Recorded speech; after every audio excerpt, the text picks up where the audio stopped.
Oh, the problem with collecting is it is such an addiction. You start off thinking, oh, I'd like one of those. And then you think, well, maybe two or three would work out better.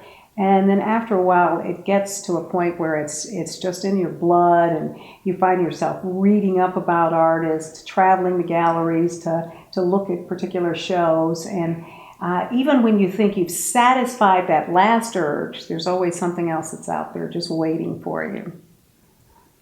You start off buying something. I grew up with a family that bought.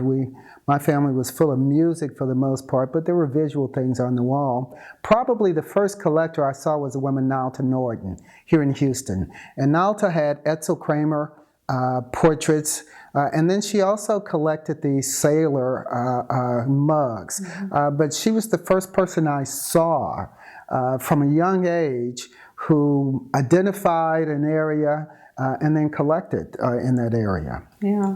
And I think everybody collects something, whether you happen to like, butterflies, or you like glass, or whatever it is you like. But there's something about coming in and seeing your own personal collection, whatever it is that makes you smile, that fills you with joy every day. And it's walking into your own haven. It's surrounded by the things that you love the most, whatever that may be. So there's no difference really between collecting art and collecting seashells. It's just a question of what it is that speaks to you. I like on the walls something that tells me something about life and different experiences. And so if you look on the walls, you will see in the paintings different reflections of how different people see life and the human condition. And I like to be surrounded by that. I like the real world, and artists always put questions before you that when I walk in and see those pieces of work, they either make me think about something in a different way, or they reinforce, and I like that part, that they reinforce things that I'm thinking. Yeah, and I think we collect African American art in particular because it's so much a reflection of our own history, of our own lives.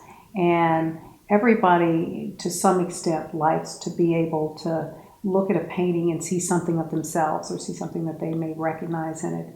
And in this case, we are surrounded by that, from artists who date back to the 1900s all the way through to somebody who painted something last week or last year. And it is certainly an ever-growing love affair. But what I hope as part of this exhibit is that people will be able to share some of the joy that we share in just the pieces that we have here, to be able to spend a few moments in front of a painting, or in front of a statue, or a piece of glass, and really look at it closely and bond with it in some substantial way. I think what gives me more pleasure than almost anything else is to go to a museum or a gallery and really investigate art that perhaps I don't know that much about. And I'm hoping that as part of Houston Collects, people will be able to do a little bit of that with our collection.